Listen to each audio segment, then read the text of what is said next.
Hi friends, welcome back to my channel. ఈరోజు నేను chicken cutlet చేశాను. చాలా అంటే చాలా బాగుంది. సో మీరు కూడా ట్రై చేయండి. సో చికెన్ నేను ముందుగా గ్రిల్ చేసిన చికెన్ ఉంది. అదే గ్రిల్ చేసుకుంటాక చికెన్ మ్యారినేట్ చేసి గ్రిల్ చేస్తాం కదా, ఆ చికెన్ మిగిలిపోయింది కొద్దిగాని. సో కట్లెట్ చేస్తే బాగుంటుంది అనే ఆలోచనతో తర్వాత పీసెస్లు బాగా తీసుకుని దుమ్ములు అయ్యి అంటాయి కదా, బోన్స్ అన్నీ తీసేసి ఇలా కొంచెం మిక్సీ జార్లో వేసి మిక్సీ చేసాను. కొంచెం సాఫ్ట్గా అంటే మామూలుగా కీమా కింద. సో అలా చేసుకుని తర్వాత నేను ఒక ఉల్లిపాయ ప్యాన్ పెట్టుకుని ఒక 1 ఆనియన్ కొద్దిగా ఆయిల్ వేసాను. ఒక ఉల్లిపాయ చిన్న ముక్కలను కట్ చేశాను. ఆయిల్ వేడైన తర్వాత ఉల్లిపాయ వేసాను. ఉల్లిపాయ పచ్చిమిరపకాయలు కూడా మనకేటి స్పైసీకి తగ్గట్టు వేసుకోవాలి పచ్చిమిరపకాయలు.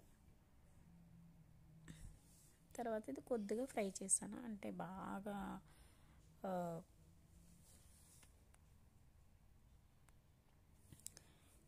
బాగా బ్రౌన్ అవసరద్దు, కొద్దిగా లైట్గా. తర్వాత నేను ఏదైతే ఇప్పుడు మిక్సీ చేసి పెట్టుకున్నానో చికెన్ వేసాను. ఆ చికెన్ వేసి కొంచెం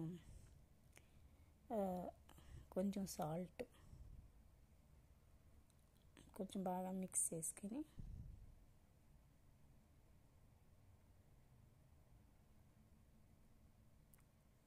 ఆల్రెడీ దీంట్లో సాల్ట్ ఉంది, అందుకే కొంచెం సాల్ట్ వేసాను. మసాలా ఉంది, బట్ కొంచెం టేస్ట్ యాడ్ అవుతుందని కొంచెం వేసాను. కొంచెం కారం, తర్వాత గరం మసాలా.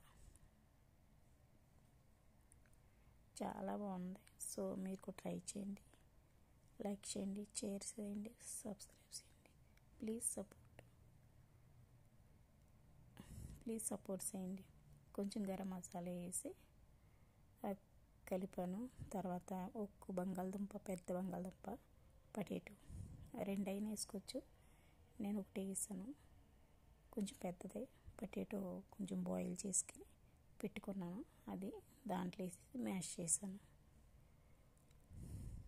మనం మ్యాష్ చేసి అయినా వేయచ్చు, ఇలా వేసుకుని కూడా మ్యాష్ చేసుకోవచ్చు.